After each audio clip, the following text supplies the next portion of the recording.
நீங்க உங்க குறைகளை அடுக்கிக்கிட்டே போனீங்கன்னா இதே குறையோட தான் நீங்க வாழுவீங்க. திரும்ப திரும்ப வரக்கூடிய தோல்விகள் சொல்லக்கூடிய செய்தி என்ன? சோதனைகளில் இருந்து நம்ம விலகி நிற்க முடியுமா முடியாதா? கர்மா உங்களை இன்னும் போட்டு தாக்குமா இல்லை உங்களுக்கு அது உதவி செய்யுமா? நமக்கு கீழே இருக்கக்கூடிய மனுஷனை நாம் நினச்சி பார்த்துருக்கோமா என்னைக்காவது?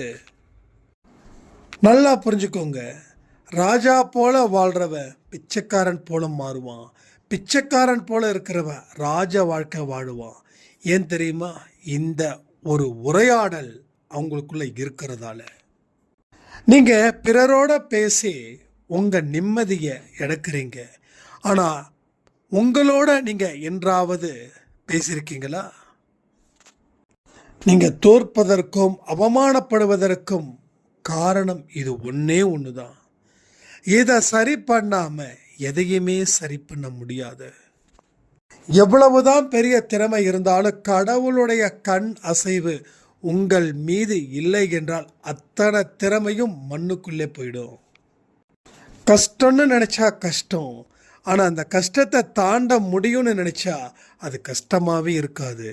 கடவுளுடைய வார்த்தைகளுக்கு கீழ்ப்படிந்தா நீங்கள் ஒரு முள்ளில் நடந்தாலும் கல்லில் நடந்தாலும் அது பூவாகத்தான் மாறுமே தவிர கல்லாகவோ முள்ளாகவோ மாறாது.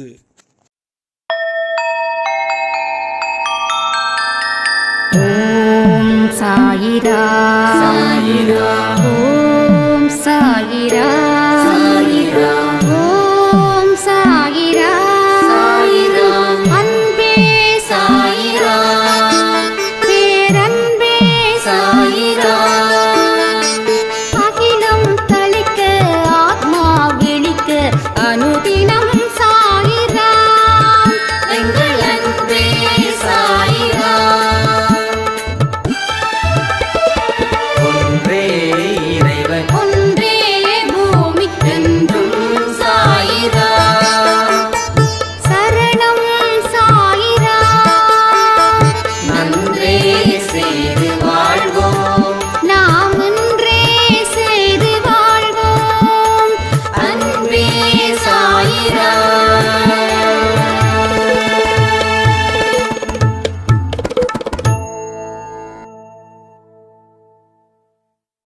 சாயிரா.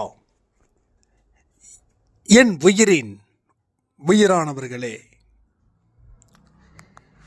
வெறுத்தவர்களை நம்ம திருப்பி வெறுத்தா என்ன ஆகும் அப்படின்னு 12 மணி பதிவில் நாம் இன்னைக்கு சொல்லியிருந்தோம். ஒரு சாய்ராமுடைய எக்ஸ்பீரியன்ஸ் எந்த அளவில் இருக்குது அப்படின்னா, என்னுடைய வாழ்க்கையில் பல இடத்துல பல மனுஷங்களால் நான் வெறுக்கப்பட்டேன். நிதானத்தையும் இழந்த, பொறுமையும் இழந்த, நம்பிக்கையையும் நான் இழந்தேன். நாம் பாட்டுக்கு நல்லதை செஞ்சுக்கிட்டு போய்கிட்டே இருக்கலாம், யாருக்கும் எந்த பதிலும் சொல்லாமல் நம்ம வாழணும்னு நான் நினைக்கும் போது தான் வாழ்க்கையில் நிறைய மாற்றங்கள் வந்தது. இன்னைக்கு இந்த 12 o'clock பதிவை நான் கேட்கும்போது மெய் மறந்துட்டேன், மெய் சிலிர்க்க வச்சுது எனக்கு. கூடவே 2 கதைகளும் நீங்கள் சொன்னதால அப்படின்னாங்க.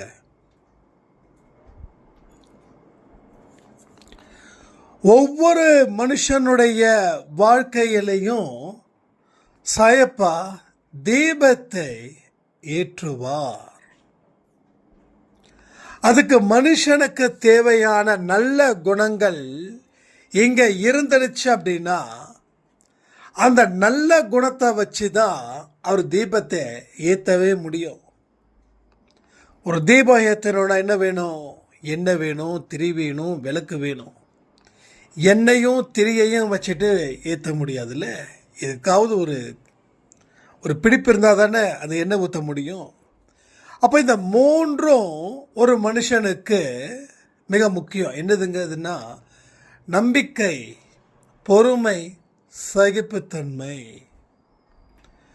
இந்த மூன்று குணங்களும் ஒரு மனுஷன் கடைசி வரைக்கும் அதை பத்திரமா புதையல் போல பொக்கிஷம் போல வச்சு இருந்துட்டானா போதும், அவன் வாழ்க்கையில கடவுள் தீபத்தை ஏத்த மாட்டாரா?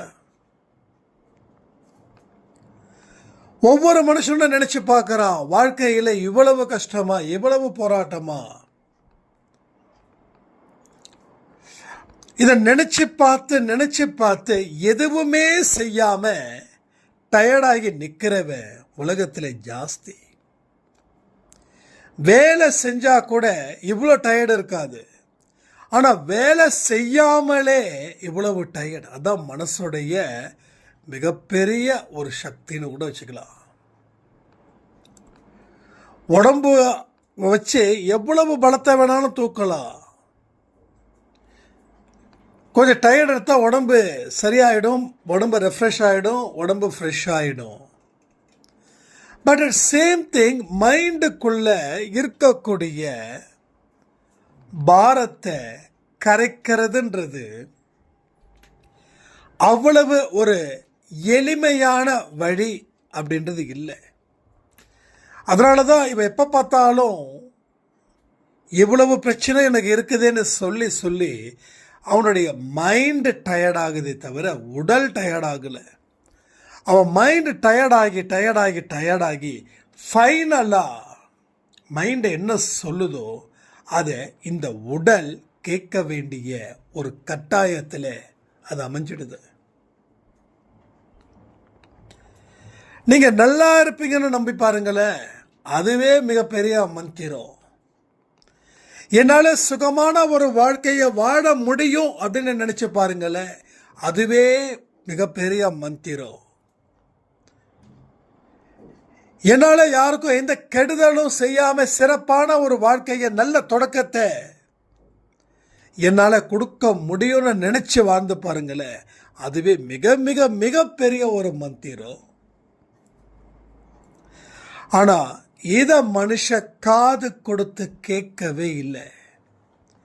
மனுஷன் எதை காது கொடுத்து கேட்கிறான் அப்படின்னா, தன்னால் முடியாதுன்னு யாராவது சொன்னா அதுக்கு கடவுளுடைய வாக்குன்னு நினைச்சு அதை அவன் வாழ்நாள் முழுவதும் அந்த வாக்கை அவன் கடைபிடிக்கிறான்.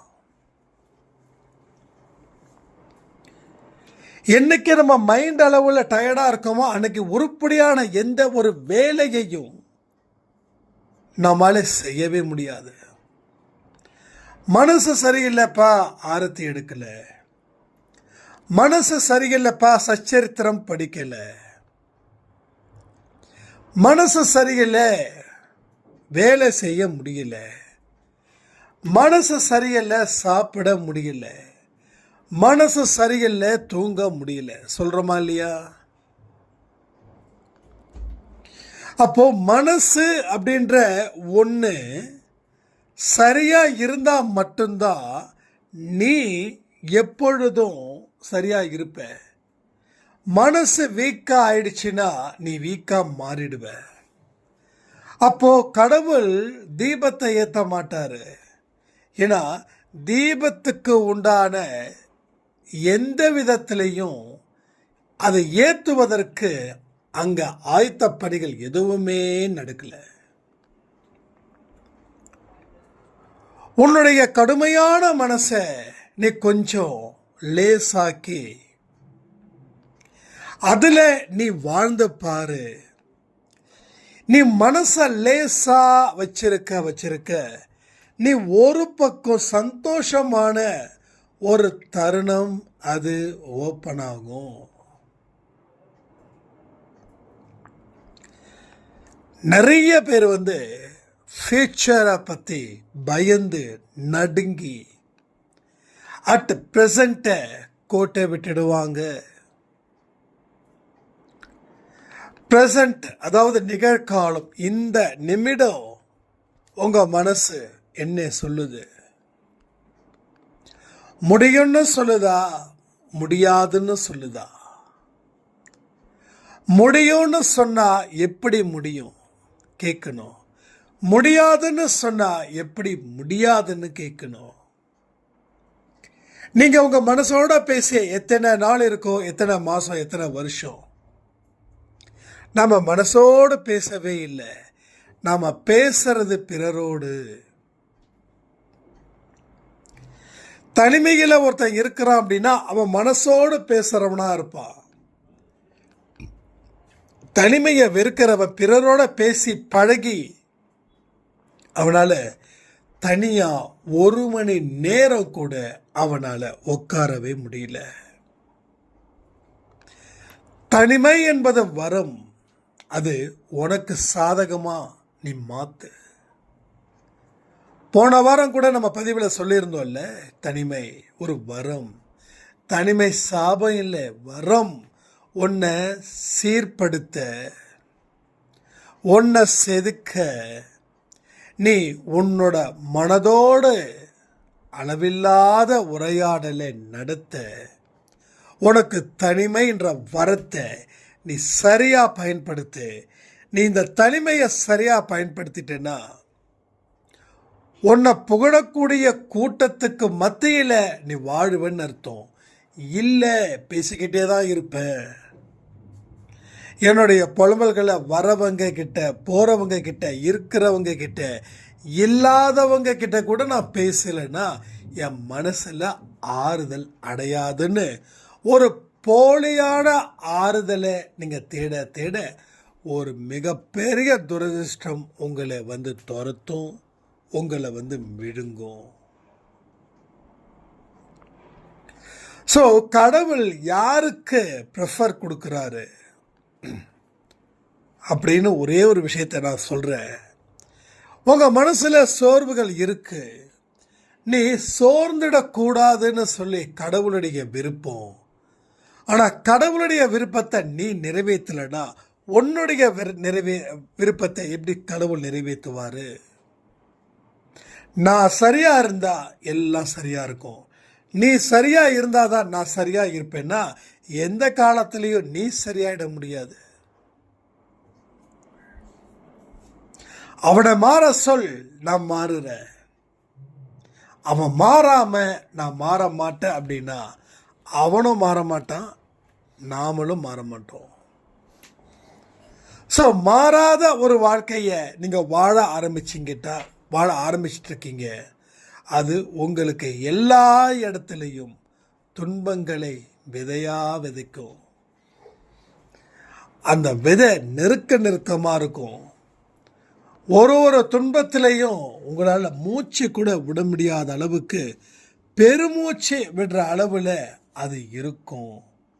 அதனால் ரொம்ப கேர்ஃபுல்லாக டீல் பண்ணணும். நம்ம எத்தனையோ டீல் பண்ணியிருக்கோம், ஆனால் நமக்குள்ள எந்த விதமான டீலிங்கும் நடக்கலையே.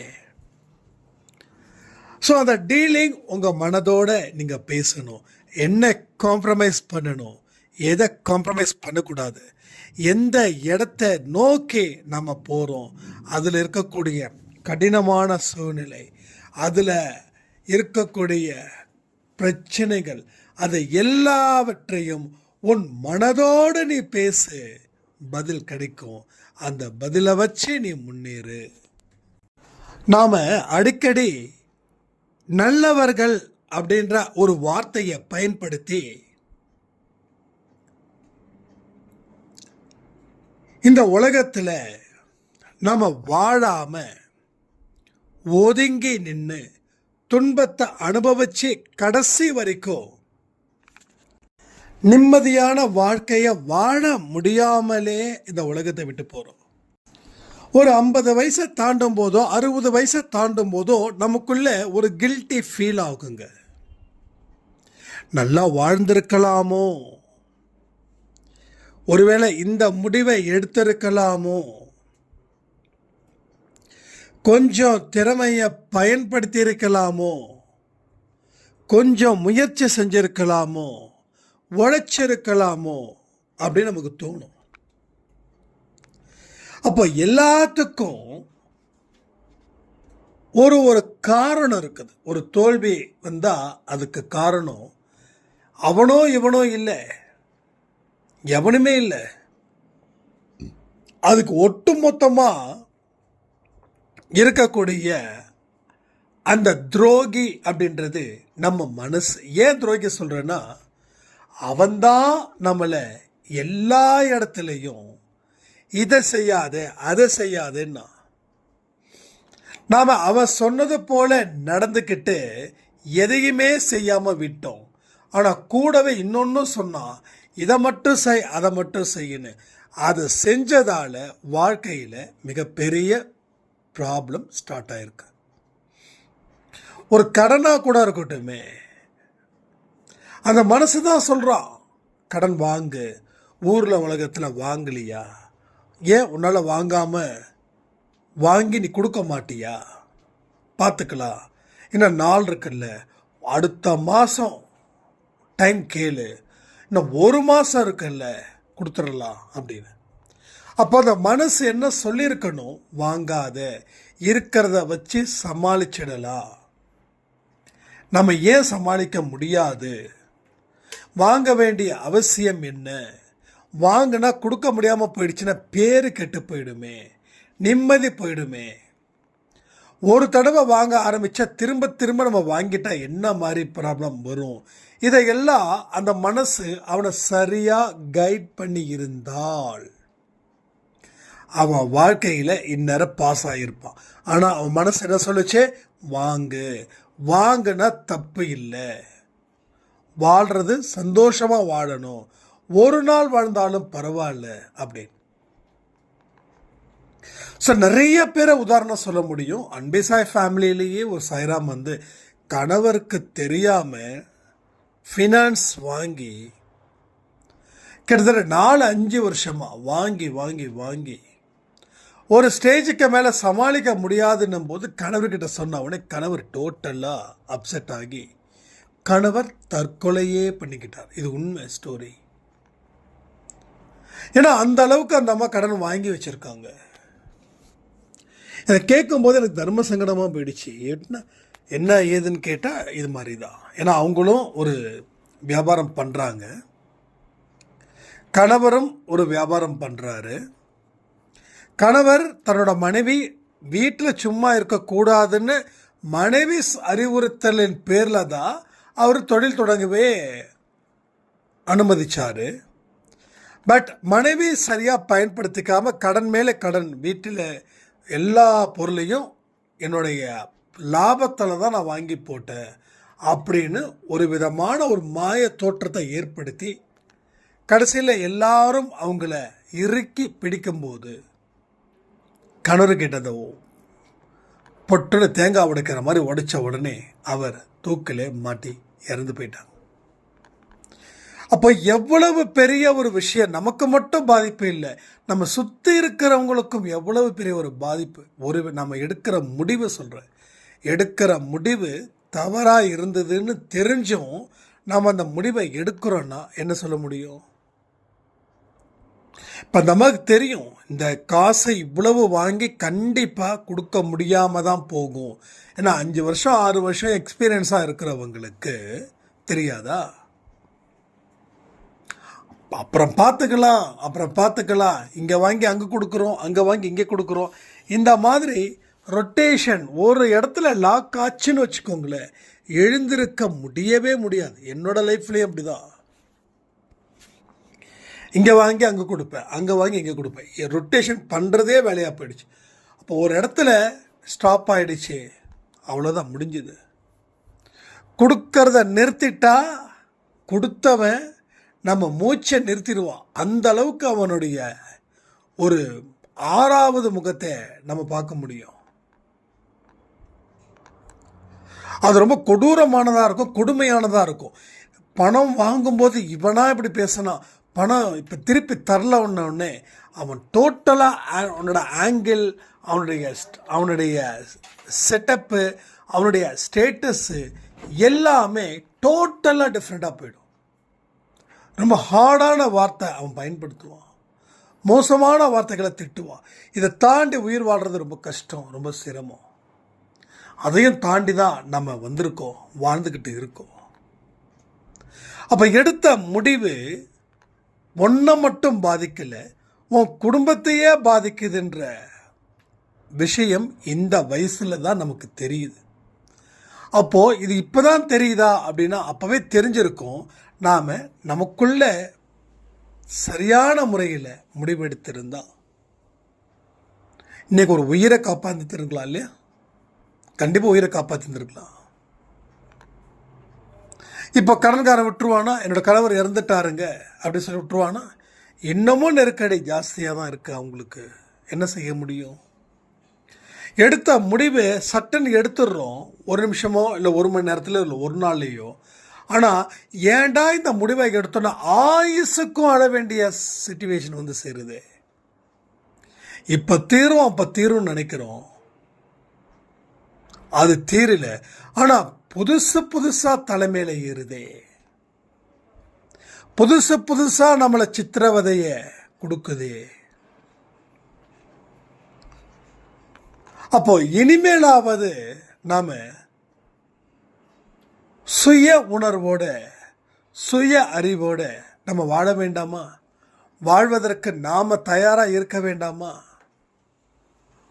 தொலைச்சதை போதும் அப்படின்னு நினைக்கிறவங்க உங்களை செதுக்க ஆரம்பிச்சிடுங்க. தொலைச்சதை போதும் அப்படின்னு நினைக்கிறவங்க உழைக்கவும் ஆரம்பிச்சிடுங்க. தொலைச்சதை போதும்னு நினைக்கிறவங்க கடவுளுடைய அருளை பெறுவதற்கு முயற்சி செய்யுங்கள். கடவுளோட அருளை பெறாம ஒரு அடி கூட எடுத்து வைக்கவே முடியாது. கடவுளோட அருள் இருந்தாதான் திறமையானவன் இன்னும் மேலும் சிறப்பான ஒரு வாழ்க்கையை அவன் அனுபவிப்பான். கடவுளுடைய அசைவு இருக்கணும். இங்கே சாய்ராம் சொல்லியிருந்தாங்க, என் மகன் நல்ல படிப்புங்க, யூனிவர்சிட்டியில் டாப் லெவல், ஆனால் அவனுக்கு இப்போ வரைக்கும் வேலை கிடைக்கல, என்னால் புரியல அப்படின்னா. அதான் நான் சொன்னேன், கடவுளுடைய ஆசீர்வாதத்தை வாங்குங்க. அவங்க சொன்னது என்ன தெரியுமா? நாங்கள் கோயிலுக்கு கூட போனது இல்லைங்க, கடவுள் பக்கம் சூடத்தை கூட நாங்கள் சரியாக காட்டினது இல்லைங்க அப்படின்னாங்க. அப்போ எதுவுமே செய்யலைன்னா கடவுள் அள்ளி கொடுத்துருவாரா? இப்போ நீங்கள் கேட்கலாம், அப்போ எல்லாம் செஞ்ச கடவுள் எங்களுக்கு அள்ளி கொடுத்துட்டாரா? எல்லாம் செஞ்சும் கடவுள் அள்ளி கொடுக்க மாட்டார், எதுவுமே செய்யலைனாலும் கடவுள் அள்ளி கொடுக்க மாட்டார். ஆனால் கடவுள் தன்மையோட நாம் இருந்தாதான் கடவுள் அள்ளி கொடுப்பார். இப்போ ராமரை கடவுளாக நினைக்கிறோம், ஆனால் ராமருக்கு குரு யார்? அந்த குருவை வணங்கி தானே ராமர் தன்னுடைய கடமைகளை செய்கிறாரு. அதே போல் கிருஷ்ணனுக்கும் குரு இருக்குதுன்னு சொல்கிறாங்க, பேர் சரியா ஞாபகம் இல்லை. ஒரு கடவுளுக்கே குரு தேவைப்படுதுன்னா சாதாரண மனுஷனாக இருக்கக்கூடிய நமக்கு தெய்வம் தேவைப்படாதா? அப்போ நம்ம எந்த அளவில் பலகீனமாக இருக்கோம், முடிவு எடுக்கிறதில்ல, நம்ம வாழ்க்கையை தீர்மானிக்கிறதில்ல. உன்னை நீ சரியாக கணிக்காமல் இருக்கிறதால உன்னையே உன்னால் புரிஞ்சிக்க முடியலையே, மற்றவங்களை உன்னால் எப்படி புரிஞ்சிக்க முடியும்? ஆனால் நீ சொல்லுற என்னை யாரும் புரிஞ்சிக்க மாட்டேன்றாங்கன்னு. அப்பையும் அடுத்தவனுடைய தலையை தான் நம்ம பதம் பார்ப்போமே தவிர நமக்குள்ளே இருக்கக்கூடிய விஷயத்தை நாம் பேசி தீர்த்துக்கவே மாட்டோம். அப்போ கடவுள் சொல்லக்கூடிய வார்த்தைகளை செவி கொடுப்பவர்கள் யாராக இருந்தாலும் சரி, அவருடைய வாழ்க்கையில் எல்லா நல்லதும் எல்லா அற்புதமானதும் கட்டாயமாக நடந்தே தீரும். அவருடைய வழியில் நாம் நடக்கும்போது கற்களும் முள்ளுகளும் கூட பூவில் நடக்கிறது போல இருக்குமா? இதை நான் நிஜமாகவே அனுபவிச்சேங்க. சாய்பாபா நான் மனதார ஏற்றுக்கும் போது என்னுடைய பிரச்சனைகள் தெரிந்த சில மனுஷங்க என்கிட்ட என்ன சொன்னாங்க தெரியுமா? இவ்வளவு துன்பத்திலையும் எப்படி ஒரு கான்ஃபிடெண்ட்டாக இருக்கீங்க அப்படின்னாங்க. ஸோ அதுதான் அப்போது ஒரு மனுஷனுக்கு துன்பம் ஒரு ஸ்டேஜுக்கு மேலே போயிடுச்சுன்னா அவனால் அதில் இருந்து வெளியில் வர முடியாதுன்றது நிஜம். ஆனால் அன்பே சாயில இருக்கிறவங்களுக்கோ அதை தாண்டி, இல்லை அதை விட 1000 மடங்கு, லட்சம் மடங்கு, இல்லை கோடி மடங்காக கூட இருக்கட்டுமே, அந்த துன்பத்தில் இருந்து நிச்சயமாக எளிதில் வெற்றி பெறுவார்கள். ஸோ அந்த மாதிரி தான் ஒரு கட்டமைப்பை நாம் அமைக்கணும். அவன் போகிறான், இவன் போகிறான், இப்படி ஒரு வாழ்க்கை, அப்படி ஒரு வாழ்க்கைலாம் இல்லாமல் உன்னோட வாழ்க்கை நீ வாழு. யாரை பற்றியும் கவலைப்பட வேண்டாம். தப்பு செஞ்சால் நம்ம கவலைப்படணும். தப்பு செஞ்சால் மன்னிப்பு கேட்கணும். நீ தப்பு செய்யலையா, நீ எந்த தவறும் செய்யலை, யாருக்கு இந்த துரோகம் பண்ணலை, நீ பாட்டுக்கு போயிட்டே இரு. யார் என்ன சொன்னாலும் கடவுள் பதில் சொல்லட்டும், உனக்கு என்ன வேலை. யார் என்ன வேணாலும் சொல்லட்டும். அவங்க நல்லதுக்கு சொல்கிறாங்களோ இல்லை நம்மளை நாசம் பண்ண சொல்கிறாங்களோ, இந்த காதில் கேட்டு அந்த காதில் விட்டுடுங்க, அவ்வளோதான். கடவுள் சொல்லும் வழியில் மட்டும்தான் நான் செல்லுவேன்ற ஒரு வைராக்கியம் இருக்கிற வரைக்கும் நீங்கள் யார் சொல்லி கேட்கவே மாட்டீங்க. வைராக்கியம் இல்லைன்னு வச்சுக்கோங்க, யார் என்ன சொன்னாலும் சரி கேட்டுடுவோம்.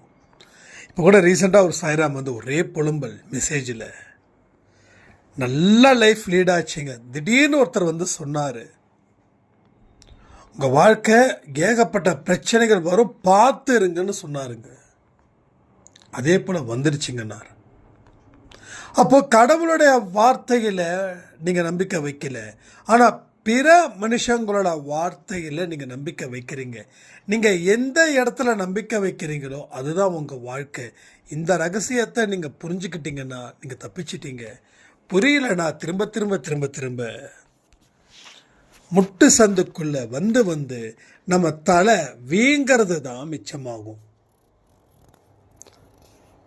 ஆனால் அன்னைக்கு அவங்க சொன்னதுக்கப்புறம் நான் சொன்ன வார்த்தைகள் படி சொல்லும்போது பிரச்சனைகள் தீர்ந்துருச்சுன்றாங்க. அப்போ என்ன நடக்குது இங்கே அப்படின்னா, நம்பிக்கைக்குரிய வார்த்தைகள் தான் உங்கள் மூச்சாக இருக்கணுமே தவிர, நம்பிக்கை அற்ற வார்த்தைகளை உங்கள் மூச்சாக ஆக்கிட்டிங்கன்னா உங்கள் மூச்சு நிற்கிற வரைக்கும் நம்பிக்கை இல்லாத மனிதர்களாகத்தான் உங்களால் வாழ முடியும். அந்த வாழ்க்கை உங்களுக்கு வேண்டுமான்றது நீங்கள் உங்களுக்குள்ள அந்த கேள்வியை கேட்டுக்கோங்க. ஸோ எல்லா இடத்துலையும் நீங்கள் தான் இந்த இடத்துல ஹீரோ, வேறு யாருமே இல்லைங்க. ஸோ நீங்கள் தான் ஹீரோ. உங்கள் வாழ்க்கைக்கு நீங்கள் தானே ஹீரோ. உங்கள் உடல் உறுப்புகளுக்கு நீங்கள் தானே ஹீரோ. உங்கள் மனசுக்கு நீங்கள் தானே ஹீரோ. உங்கள் எண்ணங்கள், உங்கள் முடிவுகள், உங்கள் வாழ்க்கையில் வரக்கூடிய இன்பம் துன்பம் எல்லாத்துக்கும் உங்களால் தானே நடக்குது. அப்போ நீங்கள் தானே ஹீரோ. ஏன்னா அவங்க கண்ட்ரோல் பண்ணுறாங்க, இவங்க கண்ட்ரோல் பண்ணுறாங்க. இதில் இருந்து வெளியில் வரணும். அப்போது கண்ட்ரோல் பண்ணலைன்னு சொல்கிறீங்களா? இல்லை, கண்ட்ரோல் பண்ணுறாங்க, நான் ஒத்துக்கிறேன். நாம் ஒரு அவநம்பிக்கையான வாழ்க்கையை வாழ்ந்தோம் அப்படின்னா ரோட்டில் போகிறவன் வரவன் நிச்சயமாக கண்ட்ரோல் பண்ணத்தான் செய்வான். ஒரு நம்பிக்கைக்குரிய ஒரு வாழ்க்கையை வாழ முயற்சி பண்ணுங்க. உங்களை யாரெல்லாம் அடிமையாக்குனாங்களோ அவங்க எல்லாம் உங்களை வியந்து பார்த்து அதற்கப்புறமா பயந்து ஓரமாக ஒதுங்கி கையை கட்டி வாயை பொத்தி நிற்பார்கள். இது வரைக்கும் நீங்கள் கையை கட்டி வாயை பொத்தி நின்னீங்க. இனி வரக்கூடிய வாழ்க்கையில், அதாவது இதில் சொல்லப்பட்டதன்படி உங்கள் வாழ்க்கையை மாற்றி அமைச்சிட்டிங்கன்னா சாயப்பாவோட பார்வை உங்கள் மீது திரும்பும். சாயப்பாவோட பார்வை உங்கள் மீது வந்துடுச்சுனாவே பிறர் உங்களை அண்ணாந்து தான் பார்ப்பாங்களே தவிர குனிஞ்சு பார்க்க மாட்டாங்க. ஸோ நீங்கள் அவங்க காலுக்கு அடியில் இல்லை, அவங்க தலைக்கு மேலே நீங்கள் இருக்கீங்கன்றதுக்காக தான் சொல்ல வரேன். காலில் ஒரு அடிமை கிடச்சிருச்சா சொல்லி மிதிக்கிறது தானே இந்த உலகம். மிதிக்கிறது தானே காலன்றது, என்ன மிதிக்கிறது தானே. அப்போது அவங்க காலுக்கு இரையாக போகிறீங்களா, இல்லை அவங்கள விட ஒரு பெட்டரான இடத்துக்கு நகர போகிறீங்களான்றதை நீங்கள் யோசித்து நீங்கள் முடிவு பண்ணுங்க. அப்போ ஒரு மனுஷனால் நடப்பவை நன்மைக்கேன்னு எப்போ சொல்ல முடியும் அப்படின்னா, அவன் கடவுளுடைய ஐக்கியமாக இருந்தால் மட்டுமே. சும்மாலாம் சொல்லிட முடியாது நடப்பவே நன்மைக்கு தானே அப்படின்னு. ஒரு மனுஷன் இருக்கான், அவனுக்கு கடவுள் தொடர்பே கிடையாது, அவன் சாதாரண ஒரு மனுஷன், அவனுக்கு தன்னை காப்பாற்றிக்கிறதுக்காக எதை வேணாலும் செய்யக்கூடியவன். அவனுக்கு வாழ்க்கையில் துன்பம் வந்துருச்சுன்னா நடப்பவை நன்மைக்கே இல்லை, நடப்பவை அத்தனையும் தீமைக்கே. ஏன்னா சுயநலம் கடவுள்கிட்ட இருந்து நம்ம விலகி நிற்கக்கூடிய சூழ்நிலை வரும். என் குடும்பம், என் வாழ்வு எல்லாம் என்னோடது, என் குடும்பம் மட்டும் நல்லா இருக்கணும், என் குடும்பம் மட்டும் சம்பாதிக்கணும் அப்படின்றவங்களுடைய வாழ்க்கை மிகப்பெரிய அளவில் வீழ்ச்சியை அது ஏற்படுத்தும். அதாவது நாமெல்லாம் கீழே விழுந்தா அடிதான் படும், ஆனால் அவங்கெல்லாம் கீழே விழுந்தாங்கன்னா உயிர் இருக்கும், அடி பலமாக இருக்கும். அதனால தான் திரும்ப திரும்ப சொல்கிறேன், சுயநலம் கடவுளுக்கு இருக்கக்கூடிய மிகப்பெரிய ஒரு எதிரி. அதை சரி பண்ணாமல் எதையுமே நம்மளால் சரி பண்ணவே முடியாது. ஒன்றும் இல்லைங்க, ஒரு சாய்ராம் வெறும் 66 ரூபாயோ 67 ரூபாயோ கூகுள் பே அனுப்பி என்கிட்ட திருப்பி ஒரு விஷயம் சொல்கிறாங்க, தம்பி இவ்வளோதான் என்கிட்ட காசு இருந்தது, இதை அன்னதானத்துக்கு வச்சுக்கோங்க அப்படின்னு. அதில் வெறும் 67ன்னு ஏன் சொன்னேன் அப்படின்னா, நீங்கள் அப்படி தானே நினைப்பீங்க, 67 ரூபாலாம் அனுப்புகிறாங்களா?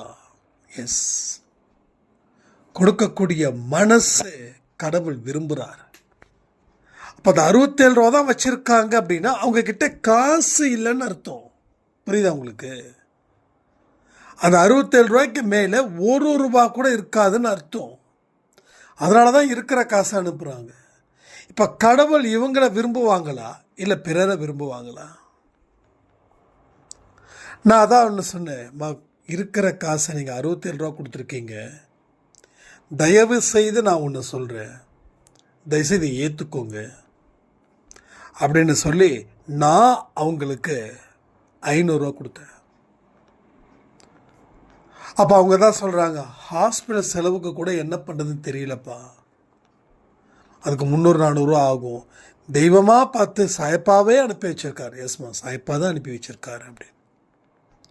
அப்போ என்ன நடந்தது? அந்த 67 ரூபா அவங்க எனக்கு அனுப்பலைன்னா அவங்களுக்கு என்ன தேவைன்றது எனக்கு எப்படி தெரியும்? அப்போ இதை கேட்கும்போது இவ்வளோதான்ப்பா இருந்தது அப்படின்னு சொல்லும்போது நான் திருப்பி கடவுள் கொடுத்த ஒரு வழிதான். நானாக நம்ம சுயமாக யோசிக்கிறதுலாம் கிடையாது. அனுப்பு 500 ரூபா, அவ்வளோதான், சட்டுன்னு அனுப்பியாச்சு. அனுப்பின உடனே தான் அந்த அம்மாவுடைய மனசு எப்படிப்பட்டதாக இருக்குதுன்னு நான் தான் சொன்னேன், நீங்கள் அனுப்புங்கம்மா, ஆனால் பார்த்து இது பண்ணுங்க, நீங்கள் கவலைப்படாதீங்க. இல்லை தம்பி, ரொம்ப நன்றி தம்பி அப்படின்னாங்க. நீங்கள் யோசிச்சு பாருங்கள், நமக்கே காசு இல்லை, நம்ம ஏன் அனுப்பணும் அப்படின்னு அவங்க போனால் யார் கேட்க போகிறாங்க? கொடுத்தே ஆகணும்னு கணக்கு இருக்கா? இல்லை. அது அன்பே சாய் குடும்பத்தில் நம்ம வந்துட்டோம், நம்ம செய்ய வேண்டிய நல்ல விஷயத்தை நம்ம கண்டிப்பாக செய்யணும் அப்படின்ற ஒரு முயற்சி. அப்போ இந்த முயற்சிக்கு அவங்களுக்கு இந்த ஜென்மத்திலேயே நல்ல ஒரு வழியை கடவுள் கொடுப்பார். என்ன ஒரு அவங்க குடும்பத்துக்குள்ளே நடந்துச்சுன்னா, பையன் ரொம்ப நாள் கல்யாணம் ஆகாமல் இருந்திருக்காரு, பையனுக்கு கல்யாணம் பண்ணி கொடுத்துட்டாங்க. கொடுத்த உடனே கொஞ்ச நாள் சந்தோஷமாக இருந்திருக்காங்க. அதுக்கப்புறம் உங்கள் அம்மாவால் ஏகப்பட்ட பிரச்சனை வருது, அதனால் நம்ம வேறு ஒரு வீடு பார்த்துக்கலாம், இல்லைன்னா அம்மாவை வேறு எங்கேயாவது தனியாக குடி வைக்கலாம் அப்படின்னு அவங்க மனைவி சொன்ன உடனே, நாம் ஒரு வீடு பார்த்து வாடகை கொடுத்து கட்டுப்படி ஆகாது, எனக்கு தெரிஞ்சவங்க வீடு இருக்குது, அது வாடகை ஃப்ரீ தான், ஃப்ரீ வாடகை, சும்மா வீடை பார்த்துக்கிட்டால் மட்டும் போதுமா, பின்னாடி இந்த அம்மா சொல்ல எனக்கு அழுக வந்துடுச்சு. வீட்டை பார்த்துக்கிட்டா போதும்னு சொல்லிட்டு என் பையன் இங்கே வந்து குடி வச்சான். ஒரு ஓலை வீடுப்பா, ஒரு கைத்து கட்டில் ஒன்று இருந்தது, அதை வந்து அந்த வீட்டுக்கார அம்மா எனக்கு கொடுத்தது. இப்படி தான்ப்பா என் பழப்பு போகுது அப்படின்னு. ஸோ எல்லாருடைய வாழ்க்கையிலையும் தாங்க முடியாத துன்பமும் அழுகையும் இருக்குதுங்க. நாம் நினைக்கிறோம் நமக்கு தான் பிரச்சனை இருக்குன்னு. சத்தியமாக சொல்கிறேன், நம்மளை விட கோடிக்கணக்கான மக்கள் ஒரு பெரும் சுமையோட, கனத்த சுமையோட வாழ்ந்துக்கிட்டு தான் இருக்காங்க. இது மறந்துடாதீங்க, தயவு செய்து சொல்கிறேன். நீங்கள் 10 பேரை பார்க்குறீங்கன்னா நான் 1000 பேரை பார்க்குறேன். நீங்கள் 10 பேரை எப்படி பார்ப்பீங்கன்னா உங்களுடைய வசதிக்கு என்னவோ அவ்வளோதான் பார்க்க முடியும். நானும் அப்படி தான். நான் இங்கே பொது வெளியில் இருக்கிறதால எல்லோருடைய விஷயத்தையும் நான் கேட்குறேன். அந்த அனுபவத்தின் படி சொல்கிறேன். இப்போ இந்த அம்மா மாதிரி உங்கள் வாழ்க்கையில் இவ்வளவு பெரிய ஒரு சங்கடமும் கஷ்டமும் துன்பமும் இருந்திருக்கா? கமெண்ட் பண்ணுங்கள். ஒரு 10 பேர் கமெண்ட் பண்ணுங்க, 2 பேருக்கு வேணா இருந்திருக்கலாம். ஆனால் மீதி 8 பேருக்கு அந்த மாதிரி இல்லை. ஆனால் அதுக்கே நம்மளால் தாங்க முடியலன்னா அப்போ அந்த அம்மாவுடைய மனநிலையில் இருந்து நீங்கள் பாருங்கள், யோசித்து பாருங்கள். உங்கள் வாழ்க்கை அந்த அம்மாவுக்கு ஒரு ராஜ வாழ்க்கை. உங்கள் வாழ்க்கை அந்த அம்மாவுக்கு ஒரு ராஜ வாழ்க்கை. வாழ்க்கை இப்படி தான் போகுது எல்லா மனுஷனுக்கும். ஸோ இந்த மாதிரி தான் எல்லாமே ஒரு இதாக போயிட்டே இருக்குது. 10,000 கூட இல்லாமல் இருக்கிறவன் இருக்கிறா. ஆனால் 1 லட்சம் ரூபாய் இருக்கிறவனுக்கு 1 லட்சம் தான் இருக்குது ஃபீல் பண்ணுறான். அந்த 1 லட்சத்தை கடவுள் என்ன பண்ணுறாரு, அந்த 10,000 வச்சிருக்கவன்ட்ட கடவுள் கொடுத்துட்றாரு. இப்போ 1 லட்சம் ரூபாய் வச்சுருந்தவன் 10,000க்கு போகிறான், 10,000 வச்சுருந்தவன் 1 லட்சத்துக்கு போகிறான். குறைகளை சொல்லிக்கொண்டே இருந்தால் நல்லா புரிஞ்சுக்கணும், குறையோடு தான் உன்னால் வாழ முடியும், நிறையோடு வாழ முடியாது. புரியுதா உங்களுக்கு?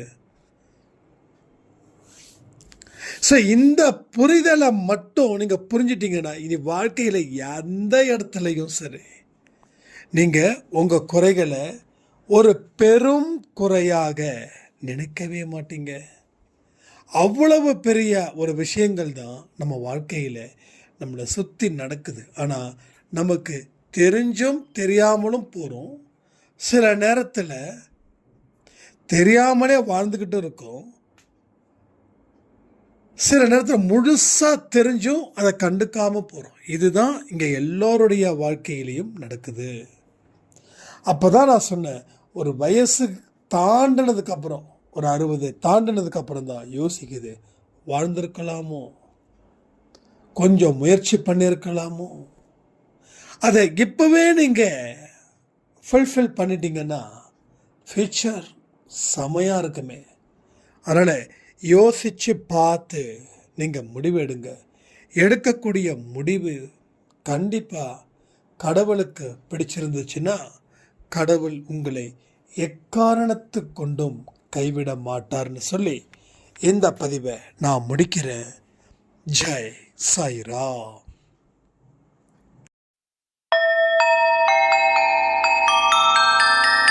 ஓம் சாயிரா, சாயிரா, ஓம் சாயிரா.